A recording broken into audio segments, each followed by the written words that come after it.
जय हिंद दोस्तों, मैं सेबी पंजीकृत सलाहकार नहीं हूं भाई। बात करेंगे जयप्रकाश पावर वेंचर लिमिटेड के बारे में। जो वेदांता ने रायता फैलाया है भाई, उसी को समेटने की कोशिश हो रही है अडानी एंटरप्राइजेज की तरफ से।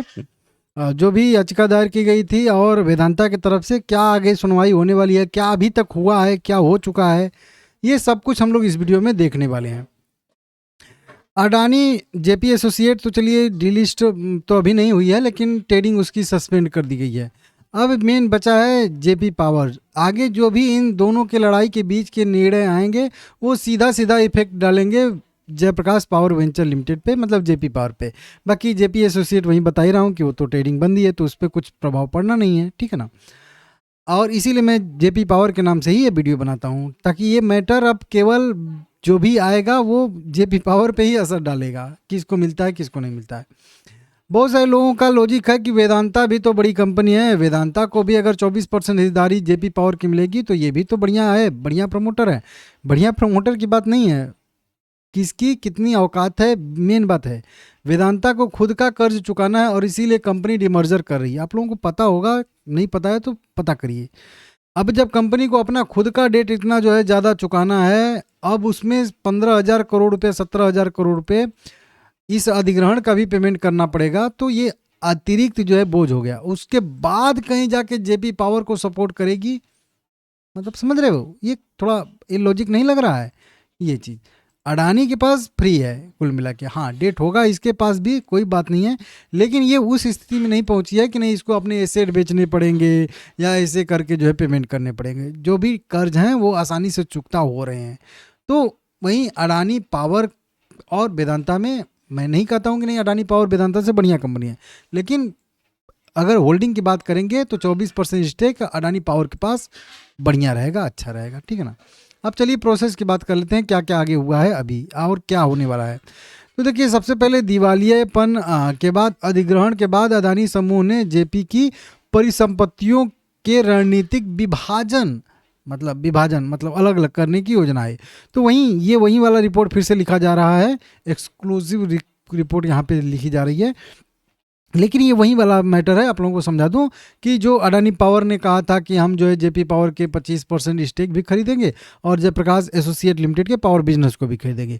अडानी पोर्ट ने भी कहा था कि हम उनके कुछ जो है एसेट खरीदने वाले हैं, ज़मीनें खरीदने वाले हैं। इसी तरीके से सीमेंट वाले मतलब ने भी कहा था कि हम सीमेंट के कुछ जो है व्यवसाय खरीदने वाले हैं। तो इस तरीके से कई सारे लोग जो है अपना बांट बांट के जो है, जो भी जिसको पसंद आ रहा है बिजनेस अधिग्रहण करेंगे। बाकी जो बचेगा तो अदानी एंटरप्राइजेज का है ही, ठीक है ना। चलिए ठीक है। अब इसके बाद जो याचिका दायर हुई है, याचिका पे याचिका दायर हुई है, उनका क्या है। तो देखिए, यहाँ पे बताया जा रहा है कि पहले तो वेदांता ने अपील दायर की थी कि इस रेजुलेशन प्लान पे, दिवालिया प्लान पे स्टे लग जाए। एनसीएलटी ने इनकार कर दिया था, लेकिन फिर भी सुनवाई के लिए जो है हामी भरी थी कि हाँ, ये इस केस के बारे में हम लोग आगे बात करेंगे, मतलब इस पे मतलब करेंगे, ठीक है ना, सुनवाई करेंगे। सुप्रीम कोर्ट में फिर उसके बाद मामला वेदांता लेके पहुंचा कि भाई उसने तो स्टे नहीं दिया, अब सुप्रीम कोर्ट के पास पहुंचा। अभी सुप्रीम कोर्ट में कब होगा सुनवाई वो आगे मैं बताऊंगा। वेदांता ने सुप्रीम कोर्ट में प्रस्ताव दिया कि अडानी के मुकाबले में इनका जो बिड था वो ज़्यादा था, लगभग इनको लग रहा है कि 3400 करोड़ रुपये ज़्यादा था। आईबीसी में ऊंची बोली को ही प्रेफरेंस दिया जाना चाहिए, ये रूल में है, लेकिन फिर मेरी बोली को क्यों नहीं दिया गया, इनका लॉजिक है। अडानी का जवाब, अडानी ग्रुप ने भी सुप्रीम कोर्ट में केविएट दाखिल की ताकि कुछ भी फैसला हो अडानी का बिना पक्ष सुने न हो। तो कुल मिला के जब याचिका दायर की थी वेदांता ने, तो इन्होंने भी कैविएट करके कुछ जो है दाखिल किया है कि मुझे भी अपना पक्ष रखने की मतलब अनुमति दी जाए, मैं भी अपना पक्ष रखूंगा। कुल मिला के अगली सुनवाई की तारीखें की बात करेंगे तो 9 अप्रैल से लेकर 10 अप्रैल के बीच में तो एनसीएलटी में होने वाली है, मतलब अपीलेट ट्रिब्यूनल जो होती है उसमें होने वाली है पहली सुनवाई, एनसीएलटी के लीजिए इसमें, ठीक है ना। और जो भी है लॉजिक उसमें है। और सीओसी से भी जवाब मांगा गया था, उन्होंने क्या जवाब दिया है नीचे आपको बताऊंगा।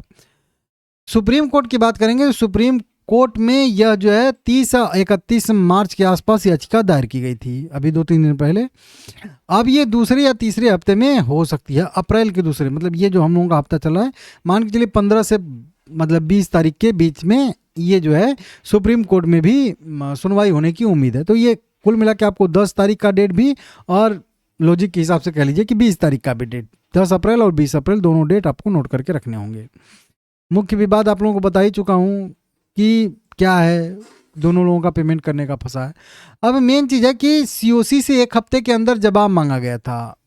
याचिका दायर हुई थी 24 मार्च को, वहाँ से 1 हफ्ता, मतलब नॉर्मल सी बात है कि मार्च खत्म हो गया तो 1 हफ्ता तो क्लियर हो गया, खत्म हो गया। तो फिर सीओसी ने क्या 1 हफ्ते में जवाब दिया है वो सबसे इम्पोर्टेंट है, और उसी के इर्द गिर्द ये जो है सारी सुनवाई चलेगी। इसीलिए सीओसी से पहले जवाब मांगा गया है, बाकी दोनों लोगों की सुनवाई वो बाद में होगी। क्योंकि अब सबसे मेन यही मतलब वेदांता का जो आरोप था वो सीओसी पे ही था। वेदांता को एसोसिएट से कोई मतलब लेना देना नहीं है, या फिर अडानी एंटरप्राइजेस से कोई लेना देना। वेदांता का आरोप सीधा सीधा है कि सीओसी ने गलत तरीके से अडानी एंटरप्राइजेज की बिड को जो है वो चुना है। तो वेदांता ने सीधा आरोप सीओसी पे लगाया है, सीओसी ने जवाब दिया है। सिर्फ वहीं जो मैं कई बार अप फ्रंट जो है कैश 6,000 करोड़ रुपये का अडानी एंटरप्राइजेज दे रहा है। इसके विपरीत वेदांता भुगतान मतलब अप फ्रंट पे कम कर रहा है और 5 साल के लिए भी फैला रहा है, मतलब कि 5 साल में देगा। तो ये तो पहले से ही है। अदानी ग्रुप ने बाकी की रकम 2 साल में चुकता करने के लिए कहा है, जिसे लेंडर तेज रिकवरी से मानते हैं, तेजी से रिकवरी मानते हैं, और वो उनके लिए बेहतर माना जाता है। व्यवसायिक बुद्धिमत्ता, कमर्शियल विजडॉन कुछ करके है कह लीजिए। सीओसी ने कोर्ट में यह भी दलील दी कि केवल हेडलाइन वैल्यू, मतलब जो एक्चुअल वैल्यू जो बताई जा रही है कि उनका 15,000 करोड़ है, मेरा 16,500 करोड़ है या 17,000 करोड़ है, तो बस वो 15-17 आप मत देखिए। यहाँ पे बताया जा रहा है कि हेडलाइन वैल्यू नहीं देखनी है, होती है आईबीसी के कुछ नियमों के तहत लेंडर को प्लान की व्यवहार्यता और जो है पैसे मिलने की गति को भी देखना पड़ा। व्यवहार्यता मतलब कि कौन पैसा मिल सकता है, नहीं मिल सकता है, कब तक मिलेगा, उसके मिलने में कितनी दिक्कतें होंगी, कितना आसानी से मिल जाएगा, ये भी देखने वाली बात है। ऐसा नहीं कि नहीं कोई 20,000 करोड़ रुपये का बोली लगा दे और उसको पास क्षमता ही नहीं है, कि नहीं वो भिखमंगा खुद ही है, तो कैसे दे पाएगा। तो वो भी देखना होता है कि कौन दे देगा, कौन नहीं दे पाएगा, ये भी एक देखने वाली बात है। और वहीं मैं आप लोगों को बोला था कि तार से गिरे खजूर पर अटके वाली सिचुएशन नहीं होनी चाहिए। ये भी सीओसी देखती है कि ऐसा नहीं कि नहीं आपके बिड को कर दिया और आप अटका दिए कि 17,000 करोड़ अब आप ही नहीं दे पा रहे हो, फिर कहाँ जाएंगे। तो वही बात हुई ना कि एक के छोड़ के दूसरे पे आए तो वो भी काम खत्म हो गया। तो ये भी चीज़ देखना होता है, व्यवहार्यता कुल मिला के। कहा है कि नियमों का भरपूर पालन किया गया है, जो इनके तरफ से कहा गया ना कि बेतुका यहाँ पे पसंद है जेपी एसोसिएट की हमारी, मतलब गुप्त तरीके से या इस तरीके से इनको जो है बिना रहस्यमय, लेकिन देखिए रहस्यमय तरीके से निर्णय पलट दिया गया। ये वेदांता ने बोला था कि हमने बोली जीती थी, ये रहस्यमय। तो यहाँ पे सीओसी का सीधा जवाब है कि ये रहस्यमय तरीके से नहीं पलटा गया था, प्रॉपर वोटिंग हुई थी, पारदर्शी तरीके से की गई है, और 94% वोट जो है अडानी एंटरप्राइजेज के प्लान को मिला है सीओसी से। तो ये कोई मतलब रहस्यमय तरीके से नहीं हुआ है, समझ रहे हो। तो इसमें देरी से बोली, कुछ बताया जा रहा है कि कुछ संशोधित बोलियां भी वेदांता ने जारी की थी, मतलब कई बार अपनी बिड को रिवाइज भी किया था, बदला भी था, और जो डेडलाइन खत्म होने के बाद थी। तो इससे वजह से भी थोड़ा सा हो रहा था कि नहीं है, तो जिन्हें अस्वीकार कर दिया जाना चाहिए था और कर दिया गया है, जो कि प्रक्रिया के खिलाफ होता है। तो इस तरीके से डीलिस्टिंग के बाद बताया गया कि डीलिस्टिंग के बाद अगर प्लान रद्द होता है तो ऑटोमेटिकली जो है वो रद्द हो जाएगी प्रक्रिया, और जयप्रकाश एसोसिएट लिमिटेड डीलिस्ट नहीं हो पाएगी। इस तरीके से बताया गया। अगली सुनवाई 10 तारीख को होने वाली है, और बताया था कि सुप्रीम कोर्ट में मतलब 20-25 मतलब अप्रैल के आसपास। तो ये सारे के सारे अभी हाल फिलहाल के डेवलपमेंट हैं। उसमें सबसे मेन चीज़ वही है सीओसी का जो मतलब बयान, सीओसी ने जो अपना जवाब दिया है वो। अब इसी जवाब पे सुनवाई होगी 9-10 तारीख को। तो देखते हैं एनसीएलटी में क्या होता है, ठीक है ना। आप चैनल सब्सक्राइब कर लीजिएगा।